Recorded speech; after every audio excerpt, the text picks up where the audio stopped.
puzzle for you.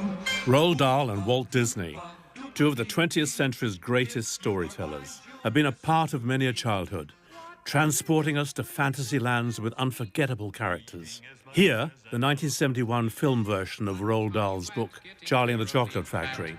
What do you think will come of that? And of course this, Walt Disney's classic 1937 feature, Snow White and the Seven Dwarfs. Hi-ho! Both works feature magical little characters. Dahl's hard-working Oompa Loompas, and then the equally industrious dwarves of Disney's first ever full-length animation. But in 1942, it was another set of mischievous creatures, penned by the then unknown 20-something Dahl, that united these two great talents to work on a film that ultimately never got made. Here's the writer himself talking about this in 1984. I was very lucky because my first little book I wrote was called The Gremlins, which was bought by Walt Disney. I'm Gerald Scarfe, and having created illustrations for both Dahl and Disney, the idea that they work together on a film fascinates me. When you wish upon a star, makes no difference who you are. Anything your heart desires will come. In fact, I was partly inspired to become an artist after seeing Pinocchio as a child, later working at the Disney Studios in Burbank, California, as production designer on the 1997 film Hercules. I also met Roald a couple of times, and later, after his death, I was asked to design the sets and costumes for the Los Angeles Opera's 1998 stage production of his book, Fantastic Mr. Fox. So what became of their film that took young RAF pilot Dahl to Hollywood to mingle with the likes of Spencer Tracy and Charlie Chaplin, even having tea at the White House?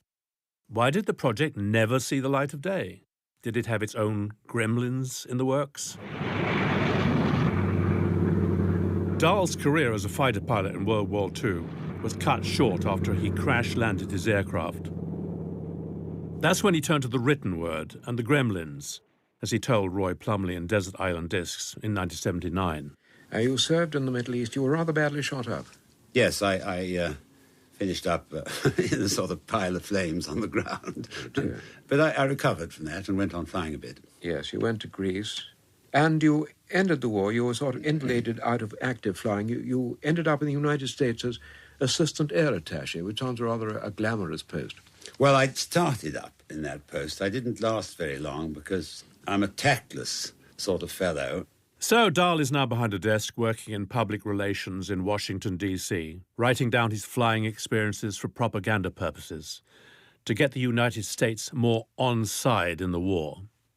This led to his first published story, Shot Down Over Libya, which appeared in the Saturday Evening Post.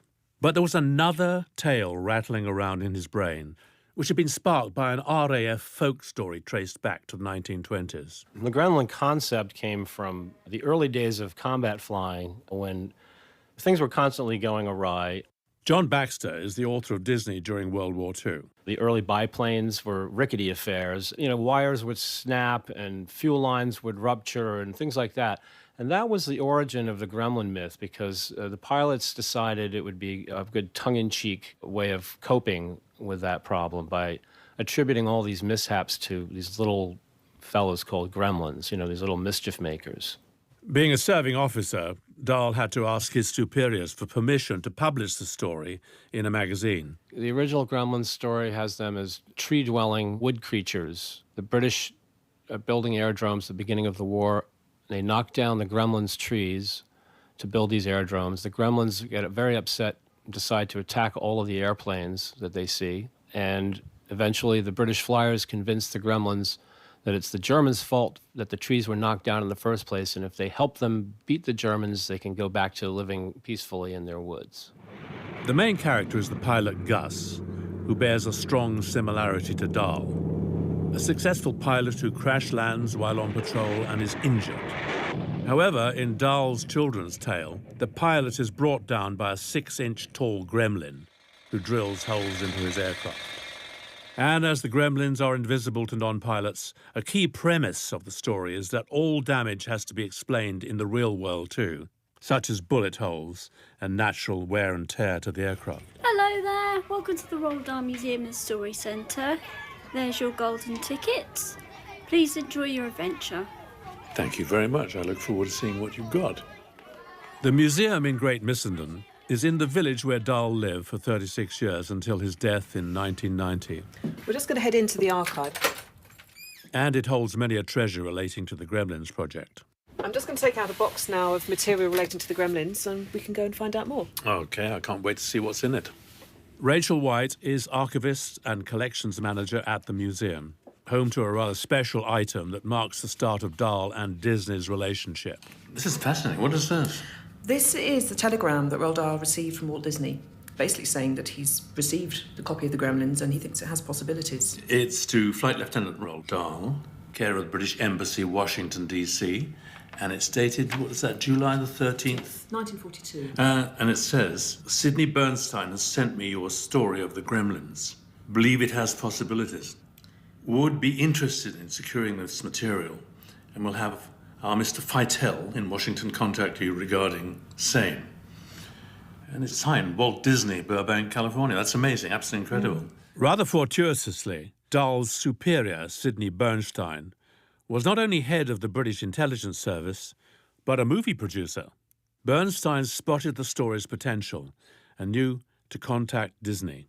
John Baxter again. Walt Disney was interested in the Gremlins project for two reasons. One, the concept of gremlins was all over the place. There was a huge air war going on, so there were hundreds of thousands of men flying combat, and the gremlin myth grew exponentially. It felt very topical. And then the second reason was Walt was completely smitten with aviation and wanting to present war aviation as straight entertainment. That's how he saw the Gremlins project.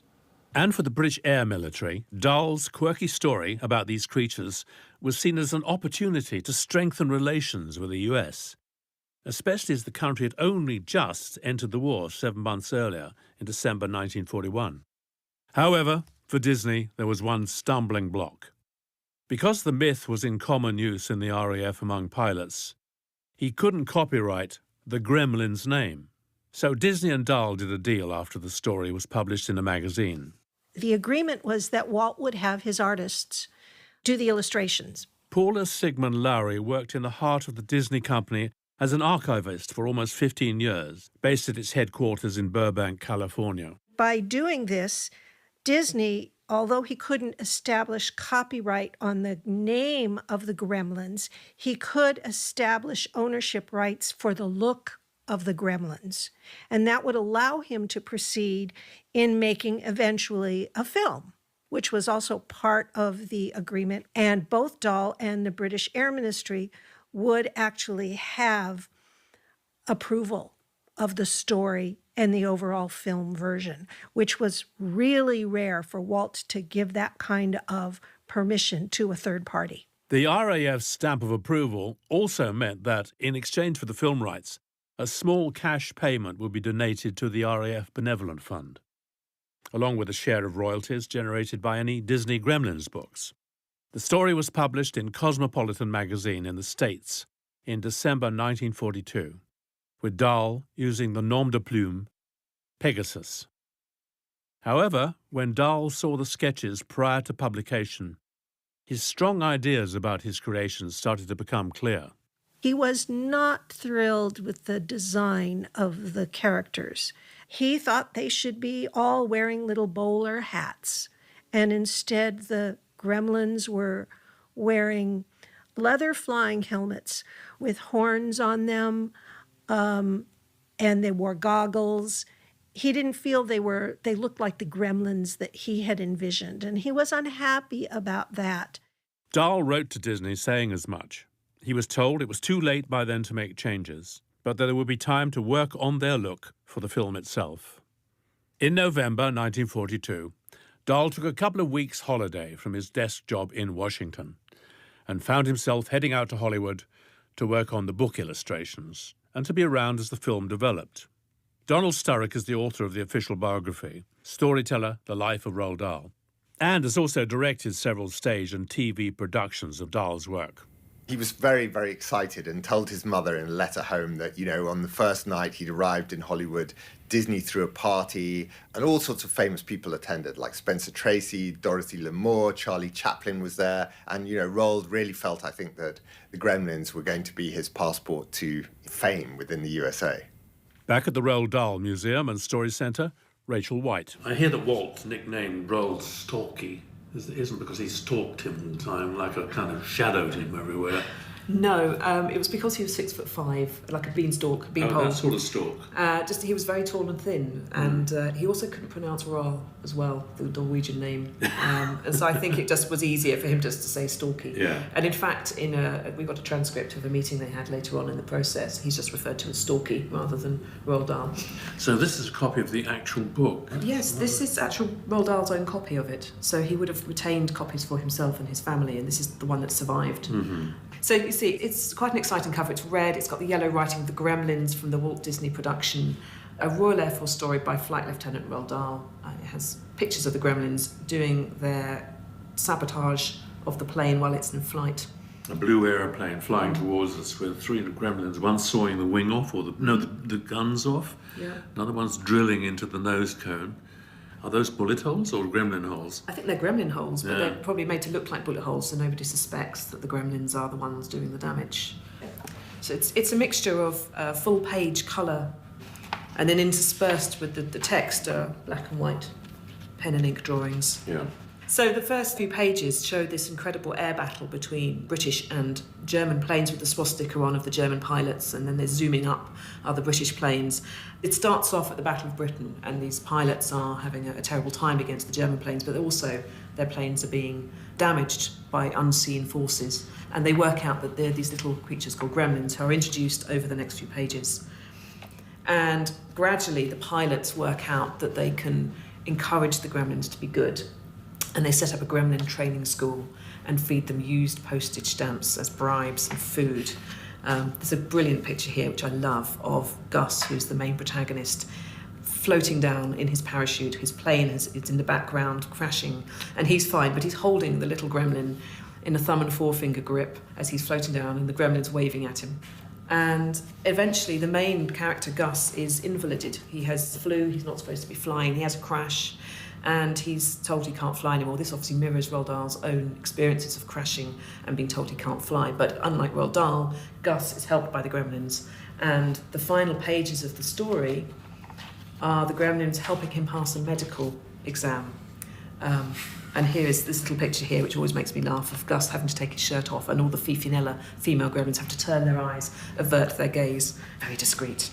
But they help him pass the test, so they basically get him to stand up, and they tie little ropes around him to help him stand upright.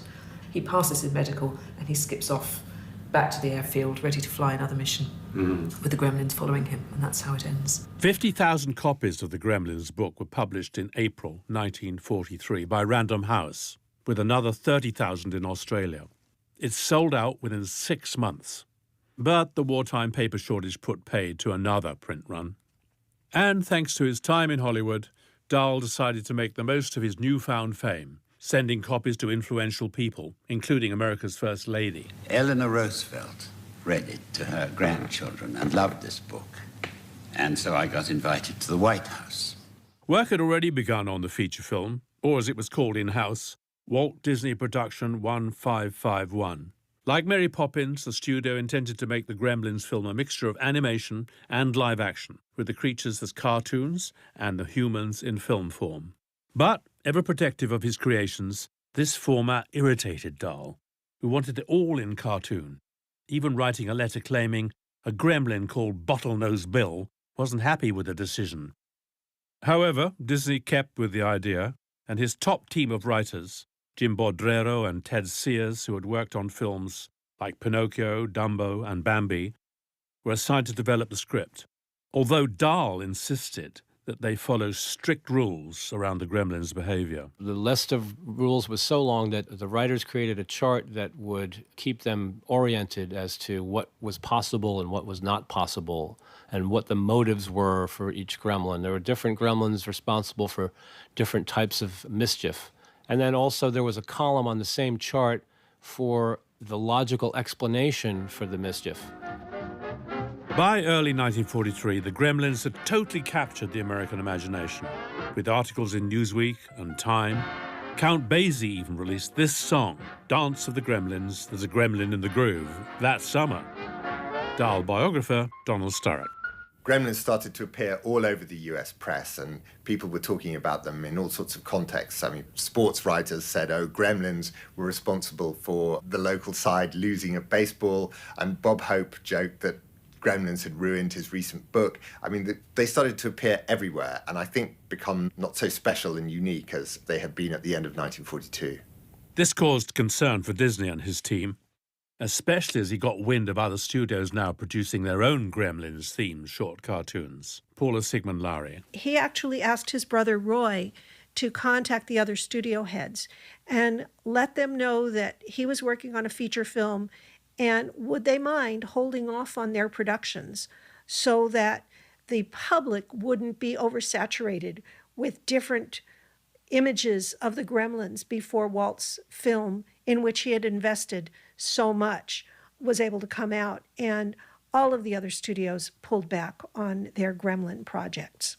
Perhaps also because of the conditions under which Walt was making his film, as an agreement with the British Air Ministry, with funds going to the RAF Benevolent Fund.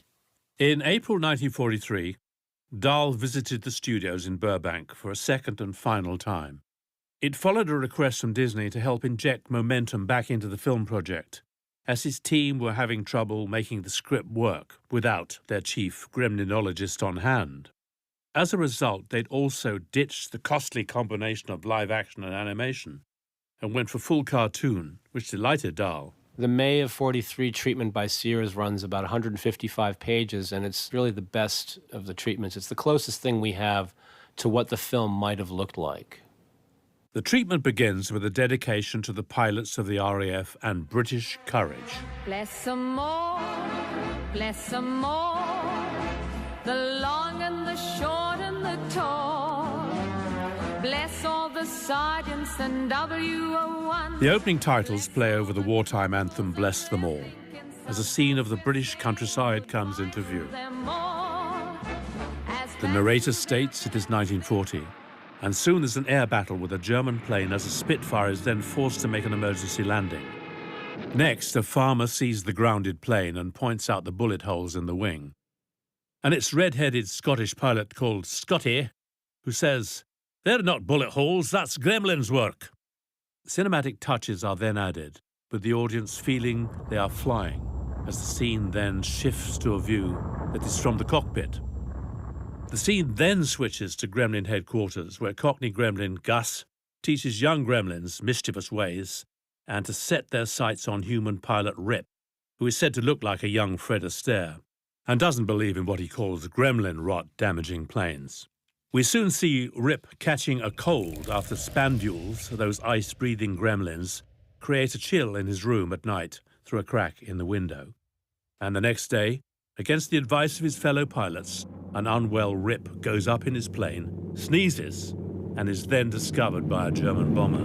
Rip soon sees Gremlin Gus alongside him, and fellow gremlins start sabotaging the aircraft, saying, "End of the line, lad, this is where you get off. We've nothing against you. It's the plane we're after." The gremlins then help a groggy Rip open his parachute as he falls out of his damaged plane and is rescued from the British Channel. Hitler appears in Berlin, ranting to his generals, blaming gremlins for the damaged RAF aircraft, and heads out to broadcast a speech to his nation. The scene then cuts back to a hospital in England, where an injured Rip is recovering. Gremlin Gus appears, invisible to medical staff, and argues with Rip about the destruction of the woodland to make aircraft hangars. But Rip wins Gus over by saying the Nazis would destroy gremlins too if they don't stop them. He adds, "You represent the imagination. That's one thing the New Order can't stand." So to illustrate, Rip turns up the radio so Gus can hear Hitler's damning speech. The final scenes show German raids on London, with Rip attacking enemy planes, with the help of Gus on the wings sabotaging the enemy aircraft. Hitler blames the Gremlins as the Battle of Britain is won by the Allies. The end. And as the film gained momentum, so did the imagination of Disney staff. There was a funny incident that suddenly the Gremlins popped up at the Disney studio and everybody was complaining that the Gremlins were causing mischief. Films they were working on were falling apart, and the ladies in the ink and paint department were getting runs in their stockings. So Jim Bodrero, who was one of the story artists, actually wrote in the studio newsletter that no, Gremlins aren't here at the Disney studio. They can only be seen in the aerodromes or on the planes, and they can only be seen by the pilots themselves. Disney asked Dahl to come out for a third time in May 1943 for a couple of months, but Dahl couldn't because of his work commitments in Washington. Within the Disney studio, people were beginning to worry about the finances of the whole thing. Two of their most recent films, Pinocchio and Fantasia, had yet to turn a profit. Also, the project was becoming less relevant to the war effort, which was now pretty clear that the Allies were going to win. So the project started to stall. Disney initially considered making a short cartoon instead of a full-length feature. But just before Christmas 1943, the Gremlins film was no more, especially as Warner Brothers had by now released the short called Falling Hair, starring Bugs Bunny and a gremlin. Walt felt he'd been scooped. So he wrote off his $50,000 investment and moved on. An explanation for the decision can be found in the minutes from a script meeting, which took place a few months earlier. Gremlins just weren't very likable. They were bringing down Allied planes, and combat pilots were the only ones who could see them. But here they are on screen, and we can see them. And it just set up a very odd sort of tension in terms of audience's suspension of disbelief. Are they real or aren't they? Without Roald there to push the project, the writers started to wonder really what it was about. I think very few of them got it. And there's a record in the Disney archives of a script meeting where one of the script writers just said, well, I think the Gremlins were alibis for the stupidity and dereliction of duty of the RAF pilots. And I don't see that puts them in a very glamorous light at all. They couldn't really work out who the hero of the story was. They made perfectly fine short story fable characters. But once you put something on the screen, there's a lot more scrutiny of character development and character elements. The issue of copyright also remained a bone of contention for the studio throughout the project. Despite the British Air Minister's seal of approval for the Disney and Dahl version of the Gremlins, because the story was originally born out of an RAF myth, several pilots came forward to stake their claim on the idea and Dahl's title of chief gremlinologist. Each time the studio or the RAF had seen off such claims, but it remained a constant worry in the back of Walt's mind. Plus, there was Clause 12, the ongoing fear that the RAF had final say over the end product. Disney remained throughout the whole time that the movie was in production or development. This business of Clause 12 worried them. This idea that somehow someone from the RAF might come along quite arbitrarily and say, we don't like it. Disney wrote to Dahl saying, every time I refer to Clause 12, I become a little apprehensive of what I might be facing. And that, given the amount of money required to make a feature, he said the studio could not, quote, be subjected to the whims of certain people, including yourself.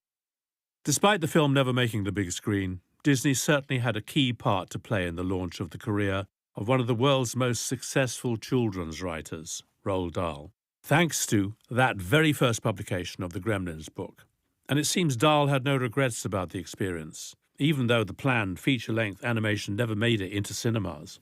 I remember when I was a young television director, I went to visit him at his house in Great Missenden, Gypsy House, to make a documentary film about Roald. And he ushered me into the dining room. And I noticed there were one or two of those early illustrations that he'd been given by the illustrators of Disney hanging on the wall. So he obviously, I think it was something that he treasured and valued and was a source of many happy memories for him. Dahl and Disney did get to work together on the big screen, albeit posthumously, just over half a century later in 1997, with this, Disney's production of James and the Giant Peach. My name is James, that's what Mother called me.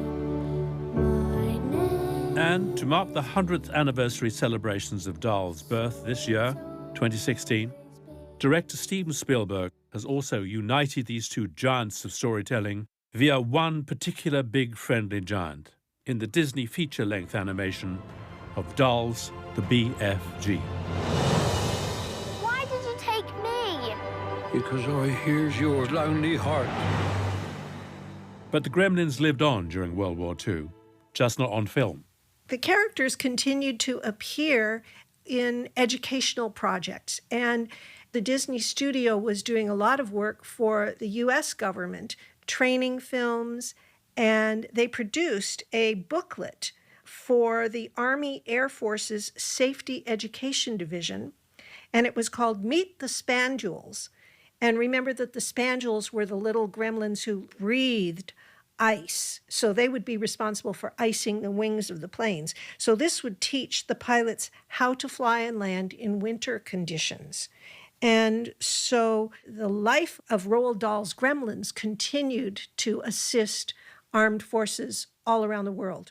The characters also appeared on military insignia designs that the Disney studio created for the uniforms and vehicles of servicemen and women during the war. But after that, anything having to do with the war, Disney basically put in the vault.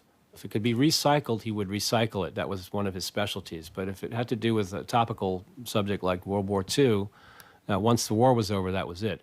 But unlike Disney, Dahl recycled his Gremlins, like in his book, Sometime Never, an adult novel published in 1948 about the end of the world in which humans blow themselves up. And it seems that Dahl just couldn't shake these little characters from his consciousness, even right up to the end of his life. The Gremlins top and tailed his career, so obviously it was his first book in 1943. And then the Minpins, which was published just after his death in 1991, used some of the same motifs.